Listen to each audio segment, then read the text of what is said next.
우리는 지난 시간까지 우리의 삶의 현장에 무엇을 자랑하며 어떻게 즐거워할 수 있는지 말씀을 듣고 지금까지 실행하며 살아왔습니다. 하나님 안에서 자랑하며 즐거워한다는 것은 저절로 되지 않습니다. 하나님의 말씀을 되새김질해야 합니다. 되새김질 한다는 것은 주야로 말씀을 묵상하는 겁니다. 내가 때를 얻든지 못 얻든지 하나님의 말씀을 마음판의 신비에 기록하고 그 말씀이 내 삶의 가치가 돼서 그 말씀이 주시는 힘과 능력으로 이 땅을 살아가는 거예요. 그리하면 삼위일체 하나님을 기뻐하고 신뢰하고 수용하여 내 안에서 기쁨이, 즐거움이, 감사와 찬양이 흘러나오는 거예요. 이러한 삶이 예수 그리스도로 말미암아 왕같은 제사장, 왕 노릇하는 삶이 됩니다. 여러분과 저는 하나님의 의신 예수 그리스도로 말미암아 왕같은 제사장으로 선지자의 역할을 감당합니다. 그것이 하나님의 대리자입니다. 로마서의 표현으로 한다면 화목된 자로 살아가는 자를 말합니다. 12절에 그러므로 한 사람으로 말미암아 죄가 세상에 들어오고 죄로 말미암아 사망이 들어왔나니 이와 같이 모든 사람이 죄를 지었으므로 사망이 모든 사람에게 이르렀느니라. 아멘. 그러므로 이 단어는 앞에서 말씀한 두 가지를 지시해요. 첫째는 인류가 연약하고 죄인이고 원수가 된 상태에 처하게 된 죄를 말해요. 그러면 그 죄가 누구로부터 왔느냐? 아담으로부터 왔다. 이것이 원죄예요. 그리고 또 한 가지는 이런 상태에 있는 인류가 하나님께 의롭다함을 얻고 화목하게 된 은혜를 말하는데 그 은혜는 누구로부터 왔느냐? 삼위일체 하나님으로부터 은혜가 우리에게 주어졌다. 그러니까 21절 마지막 절까지 아담의 범한 죄와 그 죄를 용서해 주시고 오히려 더 우리에게 은혜를 베풀어 주시는 삼위일체 하나님을 대조해서 얘기하는 거예요. 그래서 제목이 사망이 왕노릇하였나니 그리고 예수 그리스도로 말미암아 은혜와 의를 충분히 받은 여러분과 제가 왕노릇하여 이런 뜻이 되는 거예요. 12절에서 모든 사람의 죄를 지은 이유가 한 사람 아담으로 말미암아 죄가 세상에 들어오고 그 죄로 인하여 사망이 우리에게 들어왔어요. 아담은 인류를 대표합니다. 하나님께서 아담에게 선악과 열매를 먹지 말라고 했는데 그 말씀을 어기고 선악을 알게 하는 나무의 열매를 먹었어요. 하나님께 불순종했습니다. 그로 인해서 인류 전체에게 죄와 사망의 권세 아래 놓이게 되었다라고 얘기하는 거예요. 어떤 사람들은 항변합니다. 아니, 아담이 지은 죄가 나하고 무슨 상관이냐고 이렇게 생각해 봅시다. 여러분, 자녀를 낳으니까 누구 닮았어요? 자기 자신 닮았잖아요. 엄마하고 아빠한테 물어보면 좋은 건 자기 낳고 안 좋은 건 저 사람 닮았대. 웃으면서 얘기하잖아요. 다 부모 닮았어요. 부모 닮지 않았어도 할아버지 할머니의 사진을 보면 거기 닮은 게 보여요. 부모를 안 닮았다 하는 얘기는 그거는 얼굴에 견적낸 것밖에 안 되는 거예요. 대부분이 다 닮게 돼 있어요. 소는 소 닮고, 강아지는 강아지 닮고 그래요. 이 얘기하면 또 우리 장로님들이 또 목사님 그런 얘기 하지 마세요 그럴 것 같아요.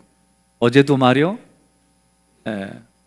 일 때문에 잠깐 밖에 나갔는데 어떤 분이 힘겹게 애를 그 유모차에 끌고 이렇게 가는겨.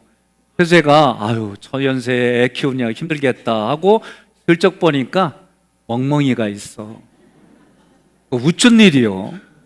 그 멍멍이 태고 다니면요 걔들 병들어요. 지가 왕인 줄 알아.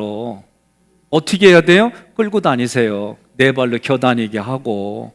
물론 어떤 경우는 그렇게 할 수밖에 없는 경우도 있지만 젊은 분들도 그 애기 보행기 뭐라고 그러죠 그걸? 유모차 벌써 나는 야 시간에 애 낳아가지고 어쨌든 애 낳고 고생했어 하고 그런 눈으로 보려고 그러면 거기서 꼭 나한테 이렇게 말해. 멍멍. 예? 어쩌다 애를 낳냐고 말이요. 개는 네 발로 기어다니게 해야 건강해져요. 그러니까 여러분들이 제가 이런 얘기하면 목사님 모르는 소리 하지 말라고 그러지 말고 개는 개답게 키우고 사람은 사람답게 키우고 반려견이지만 그래도 동물과 사람은 구별이 있는 거예요. 저는 그렇게 생각해요. 3부 때는 안 할게요. 그러니 부모를 닮을 수밖에 없는 거예요. 마찬가지로 우리는 그거를 보이지 않는 우리 몸 안에 유전 형질이 있다라고 얘기해요. 영도 마찬가지예요. 그러니까 아담이 인류를 대표한다고 할 때 예를 든다면 어떤 회사의 대표자가 계약을 체결했어요. 체결하면 그 계약이 그 회사에 다니는 전체 인원에게 적용되듯이 아담의 인류 대표성의 원리도 이와 같다는 말씀입니다. 하나님에 의해 처음 창조된 아담은 모든 인류의 대표자로 하나님과 선악과 언약을 체결했어요. 이 언약을 지킬 경우에 아담을 포함한 모든 인류가 영생을 보장받지만 지키지 않을 경우 사망과 형벌 아래에 놓이게 되는 거예요. 아담은 하나님께서 말씀하신 선악과 언약을 지키지 못했기 때문에 죄와 사망의 지배를 받습니다. 이로 인해 모든 사람이 죄 아래 놓이게 되온 거예요. 13절, 죄가 율법 있기 전에도 세상에 있었으나 율법이 없었을 때에는 죄를 죄로 여기지 아니하였느니라. 아멘. 아담의 범죄 이전부터 죄가 존재했습니다. 그러나 율법이 주어지기 전에는 그 죄를 죄로 여기지 않았어요. 하나님께서 노아를 통해 이 세상을 심판하실 때도 여전히 죄가 존재하여 그들이 죄를 짓고 그 죄로 인하여 사망에 이르렀습니다. 그러나 죄를 죄로 규정할 만한 명백하고 분명한 구체적인 법이 없었어요. 그렇기 때문에 이스라엘 백성들은 자신의 죄를 죄로 인정하지 않았을 뿐만 아니라 죄책감도 가지고 있지 않았습니다.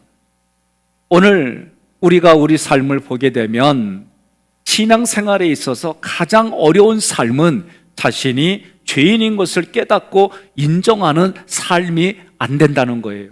저도 말씀을 읽고 또 설교하기 위해서 준비하고 제 나름대로 제 자신의 마음에 성찰을 할 때는 내가 죄인이구나, 죄인인 나를 여기까지 인도해 주신 하나님 감사합니다. 그러다가도 문 밖을 나가고 또는 문 안에 있더라도 아내하고 자녀들과의 관계 속에서 마음이 불편할 때 되면 내가 죄인이라는 생각보다 너는 그러고 나는 맞아, 나는 올바르고 너는 잘못됐어, 이 사고가 너무나도 많은 거예요. 이거를 자꾸 없애려고 해도 여전히 내 안에서는 내 가치, 내가 생각하는 기준들이 그걸 통해 다른 사람, 다른 상황들을 보다 보니 결국은 내가 옳다라는 그러한 모습 속에 제가 고민하는 일들이 많아지는 거예요. 예수님이 이 땅에 오신 이유가 뭐냐? 마태복음 9장 12절로 13절에 예수께서 말씀하시기를 건강한 자에게는 의사가 쓸데없고 병든 자에게라 쓸데있느니라. 너희는 가서 내가 긍휼을 원하고 제사를 원하지 아니하노라 하신 뜻이 무엇인지 배우라. 나는 의인을 부르러 온 것이 아니요 죄인을 부르러 왔노라 하시니라. 아멘. 14절 첫째 구절에 그러나 아담으로부터 모세까지 아담의 범죄와 같은 죄를 짓지 아니한 자들까지도 사망이 왕노릇하였나니. 아멘. 먹지 말라고 하는 금단의 과실을 먹지 않는 사람들도 모두가 죄를 지어 죽었습니다. 죄의 삭은 사망입니다. 사망이 왕노릇하였나니. 이때 왕노릇하였나니 바실료란 단어는 과거로부터 지금까지 왕의 권력을 행사했다라는 뜻이 되는 거예요.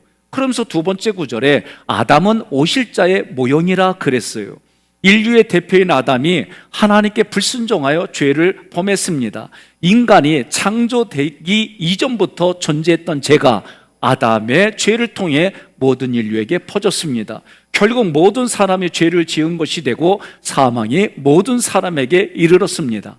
오실 자의 모형이라, 이 구절은 오실 자는 예수 그리스도를 말해요. 모형이란 아담이 인류의 대표로 불린 것처럼 예수 그리스도도 인류의 대표로 오실 것이다, 이런 뜻이에요. 어떻게 이런 말씀이 기록되어졌을까? 그것은 첫사람 아담을 통해 원죄가 우리에게 퍼졌다면 예수 그리스도가 인류의 대표로 그 원죄를 대속해 주신다, 이것이 하나님의 은혜이다라고 사도 바울이 논리를 전개하는 거예요. 자, 이렇게 생각하십시오. 죄가 죄인지도 모르고 죄를 짓고 사람이 죽는 거예요. 그런 사람들에게 이 죄라는 거를 가르쳐 주는 거예요. 뭘 통해? 율법을 주셔서 이건 죄야라고 하나님이 가르쳐 주세요. 그러면 죄를 지은 결국은 사망이다. 그러면 죽지 않기 위해서 무엇이 필요할까? 율법은 예수 그리스도가 필요하다라고 우리에게 가르쳐 주는 거예요. 그래서 죄인 줄도 모르고 살던 사람에게 이 죄는 죽음의 형벌에 해당되는 죄니까 죄 짓지 마, 죄의 삭은 사망이야, 아이고 나는 죄 짓지 않고는 살 수 없는 존재이구나, 그러면 이 죄에서 나를 건질 사람은 누구일까라고 할 때 예수 그리스도가 나에게 그리스도라고 고백하고 예수를 그리스도로 영접하면 그 죄에서, 그 사망에서 하나님이 건져주시는 거예요. 이런 원리로 지금 얘기하는 거예요. 그러니까 율법은 여러분 나쁜 게 아니에요. 율법은 하나님이 주신 선한 건데 이 율법을 자기가 가져다가 하나님의 자리에서 심판하고 정죄하고 비교 분석해서 정죄하는 일들이, 이게 잘못됐다 얘기하는 거예요. 자, 첫사람 아담을 통해 원죄가 우리에게 퍼졌다면 예수 그리스도가 인류의 대표로 그 원죄를 대속해 주십니다. 이것이 하나님의 은혜예요. 그래서 고린도전서 15장 22절에 아담 안에서 모든 사람이 죽은 것 같이 그리스도 안에서 모든 사람이 삶을 얻으리라. 그러면서 15장 45절에 첫사람 아담을 대조하여 그리스도를 마지막 아담으로 살려주는 영이 되었다라고 기록했어요. 15장 47절에서 첫사람에 대조하여 그리스도를 둘째 사람으로 표현했어요. 첫사람은 땅에서 났으니 흙에 속한 자이거니와 둘째 사람은 하늘에서 나셨느니라. 그래서 예수님이 요한복음에 내가 하늘에 만나다 생명의 떡이다 라고 말씀하시는 거예요. 47절에 둘째 사람이라고 말한 의도는 뭐냐? 더 이상 아담이 우리의 시조가 아니라 예수 그리스도가 우리의 시조가 된다라고 말하는 거예요. 그래서 여러분과 제가 성경은 뭐라고 그러느냐? 새로운 피조물이다라고 얘기하는 거예요. 옆 사람에게 인사하세요. 새로운 피조물입니다. 네? 이런 얘기를 어디서 해요? 교회에서만 얘기를 해요. 말씀을 근거로 교회에서 해요. 그러니까 교회는 여러분들이 어느 때든지 간 죄인이 하나님께로 갈 수 있는 유일한 길은 이와 같은 예배인데, 이 예배를 통해 삼일체 하나님의 은혜가 무엇인지 선포되어져야 우리가 이 땅을 흔들리지 않고 살아갈 수 있는 거예요. 그래서 우리들은 하나님의 은혜로 그리스도 안에서 새로운 피조물이 된 거예요. 15절로부터 16절은 죄가 들어온 세상에 하나님의 은혜와 그리스도의 은혜가 우리에게 예수님을 통해서 들어왔다. 죄의 대표 아담과 은혜의 대표 그리스도가 다른 점을 기록한 거예요. 사망이 왕노릇한 곳에 아니다. 사망이 왕노릇하는 게 아니라 너희가 예수 그리스도를 통해서 의롭게 된 너희가, 은혜를 받은 너희가 왕과 같은 삶을 사는 것이다 라고 가르쳐 주는 거예요. 자, 15절. 그러나 이 은사는 그 범죄와 같이 아니하니 곧 한 사람의 범죄를 인하여 많은 사람이 죽었은즉 더욱 하나님의 은혜와 또한 한 사람 예수 그리스도의 은혜로 말미암은 선물은 많은 사람에게 넘쳤느니라. 아멘. 자, 그러나 우의접속사예요. 지금부터 말하는 게 중요하다 이 얘기예요. 앞부분에서 말한 죄의 영향력과 반대되는 은혜의 영향력을 말하는 거예요. 14절에서 아담은 오실 자의 모형이라고 했어요. 아담이 전 인류의 최초의 대표자에서 최초의 대표자가 되었던 것처럼 그리스도 예수가 새로운 대표자가 되었다. 그래서 15절에 은사는 범죄와 같지 아니하다. 은사라고 하는 카리스마는 은혜의 선물이라는 뜻이에요. 로마서 6장 23절에 은사가 뭐냐? 죄의 삭은 사망이요 하나님의 은사는 그리스도 예수 우리 주 안에 있는 영생이라. 그러니까 여기서 말하는 은사가 뭐예요? 영원한 생명을 여러분과 제가 선물로 받았다, 그 얘기예요. 15절에 은사는 범죄와 같지 아니하니, 16절에 또 이 선물은 범죄한 한 사람으로 말미암은 것과 같지 아니하니, 반복해서 말하는 거예요. 아담의 범죄와 예수 그리스도를 통해 주시는 은혜는 차원이 다르다는 거예요. 자, 이렇게 제가 설명을 하겠습니다.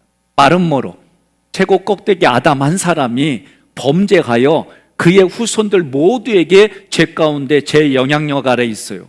그런데 하나님은 예수님을 통해 이 모든 죄를 마른 모로 모든 죄를 예수님께로 집중시키고 예수님이 다 가져가게 해주셔서 그 죄를 없애주시고 도말하여 주시고 종이를 찢어주시고, 그리고 그 은혜가 이 모든 것을 하기에 충분하게 넘친다라고 표현하는 거예요.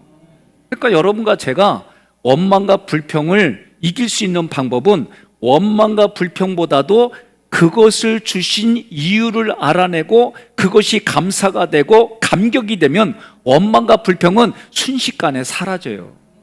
이게 원리가 그래요. 그러니 여러분, 오늘 성경에서 말하는 것처럼 15절에서 한 사람의 범죄로 인하여 많은 사람이 죽었어요. 이에 비하여 하나님의 은혜와 또 한 사람 예수 그리스도의 은혜로 예수님을 통해 주시는 선물은 많은 사람에게 넘쳤어요. 요한복음 1장 17절에 율법은 누가 줬어요? 모세로 말미암아 주어졌어요. 그러나 은혜와 진리는 예수님을 통해 우리가 받는 거예요. 넘치다 페르시오는 인간에게 퍼진 범죄, 그 범죄를 품고도 넘치는 모습이 오늘 페르시오라는 단어예요. 우리에게 주신 선물이 뭐예요? 하나님의 은혜이고 그리스도의 은혜예요. 그 선물의 분량이 흘러넘친다. 그 넘친다고 할 때 무엇을 받았어요? 여러분과 제가 영생, 영원한 생명을 받았어요. 이게 너무 귀중한 건데 보이지 않아요. 우리는 보이는 게 다요.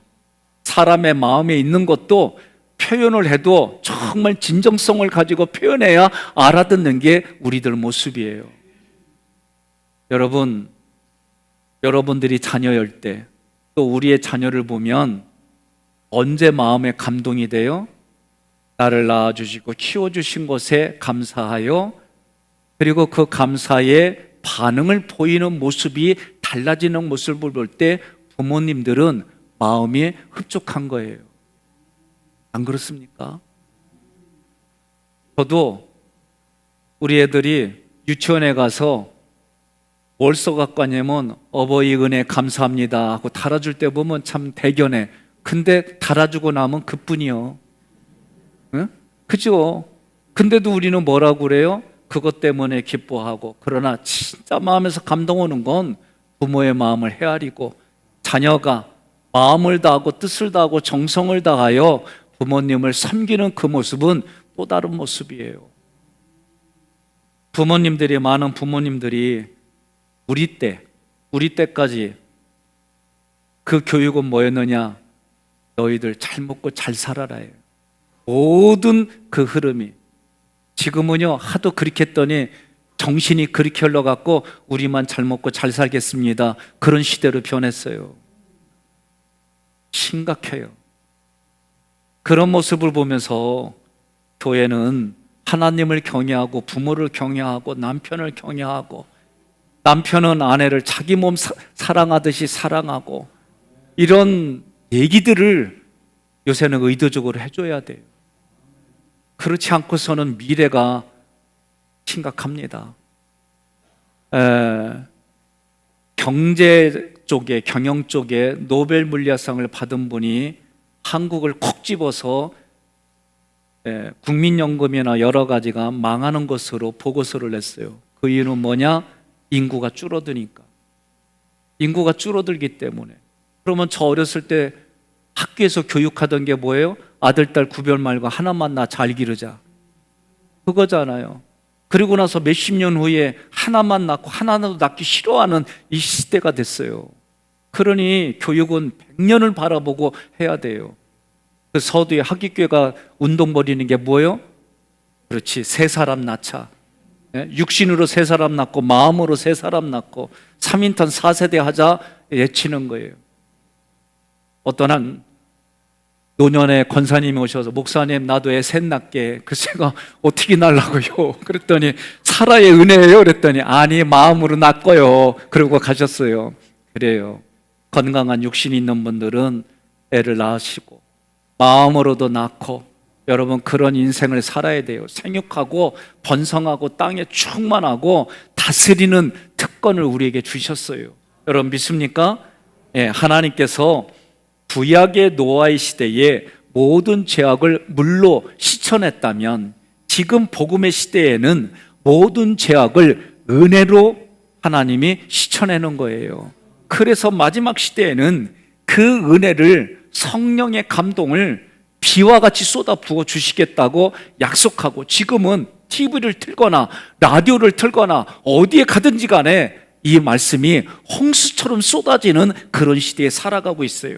에스겔서 34장 26절에 내가 그들에게 복을 내리고 내가 산 사방에 복을 내리며 때를 따라 소낙비를 내리되 복된 소낙비를 내리리라. 아멘. 지금은 은혜의 시대예요. 내가 마음만 먹으면 그 은혜가 비와 같이 강물과 같이 쏟아지고 흘러가는 그런 시대에 우리가 살아요. 이것이 예수 그리스도의 은혜로 말미암은 선물이기 때문에 많은 사람에게 넘친다라고 표현한 거예요. 창세기 3장 15절에 하나님께서 여자의 후손으로 마귀의 머리를 상하게 하신다라고 그랬어요. 이 구절은 후에 예수님께서 마귀의 일을 멸하러 오셔서 십자가에서 인류를 구원해 주신 것으로 이루셨어요. 여러분 히브리서 2장 14절에 보니까 마귀는 어떤 모습이냐? 죽음의 세력을 잡은 자가 마귀예요. 죽음의 세력을 잡은 자 마귀. 그러면 예수님이 이 땅에 뭐 오셨느냐? 마귀의 일을 멸하러 오셨어요. 그게 사망을 깨뜨리신 일이 마귀의 일을 멸하신 거예요. 사망의 왕노릇하고 살아가지만 여러분과 저는 그리스도의 의를 가지고 평강을 가지고 이 땅의 왕같은 제사장으로 살아가는 줄 믿습니다. 따라서 하나님께서 구원의 주체가 되시고 그리스도를 통해 구원을 성취하셨습니다. 이것이 오늘 표현의 15절에 하나님의 은혜와 예수 그리스도의 은혜라고 하는 거예요. 16절 함께 봉독합니다. 또 이 선물은 범죄한 한 사람으로 말미암은 것과 같지 아니하니 심판은 한 사람으로 말미암아 정죄에 이르렀으나 은사는 많은 범죄로 말미암아 의롭다 하심의 이름이니라. 아멘. 아담 한 사람의 범죄로 모든 사람이 정죄를 당하여 심판에 이르렀습니다. 많은 사람의 범죄로 인하여 거저주시는 예수님의 은사는 칭의에 이르게 하셨습니다. 이를 통해 하나님 아버지의 사랑과 선물이 얼마나 풍성하고 헤아릴 수 없는지 강조하는 거예요. 여러분 깨닫잖아요. 부모가 나를 어떻게 사랑했어? 그 순간 요구 안 들어주면 엄마가 나 사랑했다며, 아버지가 나 사랑한다며. 사랑하는 게 이거야? 애들 때는 이런 얘기 많이 해요. 그러다 결혼해갖고 처자식 생겨봐, 배우자 생기고 자녀 생겨봐. 그때서부터 부모의 마음을 알아가는 게 우리 인생이에요. 여러분, 아담은 자신의 범죄로 인하여 온 인류에게 정죄의 심판의 정죄를 가져왔습니다. 예수 그리스도는 자신의 몸에 그들의 범죄를 담당하여 우리에게 은혜를 베풀어 주셨습니다. 여러분과 저는 죽을 수밖에 없는 죄인입니다. 그럼에도 불구하고 하나님의 크신 사랑과 예수 그리스도의 은혜와 성령의 보증으로 심지어 죽을 몸까지 구원해 주셔서 하나님의 대행자로, 하나님의 영광으로, 하나님의 찬송으로, 화목된 자로, 왕같은 제사장으로 살게 해 주셨습니다. 오늘 다시 결단합시다. 삼일체 하나님을 사랑합시다. 가정의 모든 구성원을 위해 기도하고 서로를 위해 헌신합시다. 이웃을 그리스도의 이름으로 사랑합시다. 자기 자신의 영혼육을 관리하고 경영하여 하나님 앞에, 이웃 앞에 열매 맺기를 주님의 이름으로 권면하며 축복합니다. 오늘 말씀은 왕노릇하였나니 왕노릇하여. 이 본문은 하나님의 사람으로 이 땅을 살아가라고 하는 거예요. 그래서 아담 한 사람의 범죄로 모든 사람이 심판에 이르렀으나 예수 그리스도께서 죄를 담당해 주셔서 구원해 주신 은혜를 기록하고 있습니다. 12절에 아담 한 사람으로 모든 사람이 죄를 지었고 그 죄로 인하여 사망이 들어왔습니다. 1. 아담은 모든 인류의 대표로서 하나님과 선악과 언약을 체결했습니다. 2. 그러나 아담은 선악과 언약을 지키지 못하여 죄와 사망의 지배를 받게 되었습니다. 이로 인하여 모든 사람이 죄 아래에 놓이게 되었습니다. 14절에 예수 그리스도는 인류의 대표로 원죄를 대속해 주셨습니다. 1. 첫사람 아담을 통해 원죄가 퍼졌지만 예수 그리스도께서 인류의 대표로 원죄를 대속해 주셨습니다. 2. 예수 그리스도는 원죄를 대속하신 하늘에서 오신 둘째 사람입니다. 아멘. 예수가 왜 오셨어요? 하나님이 율법을 통해 죄를 죄인지 모르고 짓는 사람들을 위해서 율법을 통해 내가 죄인이고 죄의 삭은 사망이라고 할 때에 이 사망에서 누가 건져주실까?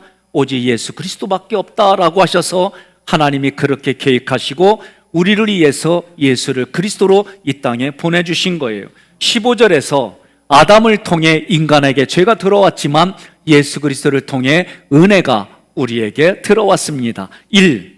첫 대표자 아담을 통해 죄가 들어왔지만 새로운 대표자 예수 그리스도를 통해 은혜가 들어왔습니다. 2. 아담의 범죄로 인하여 많은 사람이 죽었습니다.